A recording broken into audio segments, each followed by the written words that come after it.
Hello everyone and welcome to Delft Stack. If you receive an error stating that Firefox is already running but is not responding, a background process is hung or your user profile is locked. I will show you exactly how to terminate these ghost processes and unlock your browser right now.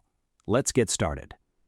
First, you must force close any hidden Firefox background tasks that failed to shut down properly.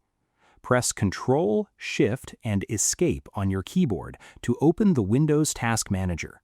Scroll through the Processes tab and look for any active Firefox or Firefox.exe entries.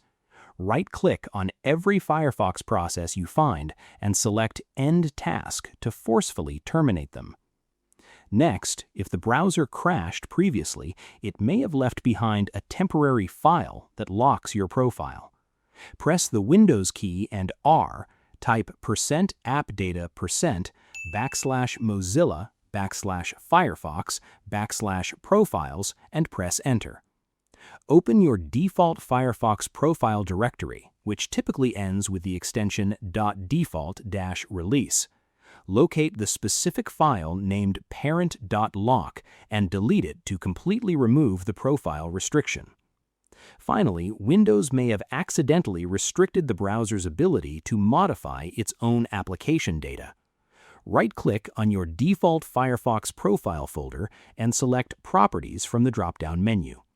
Look at the bottom of the General tab and ensure the Read Only attribute box is unchecked. Click Apply and then OK to save the changes before launching the Firefox application again. I hope you found this guide helpful. Please like, share, and subscribe for more technical tutorials.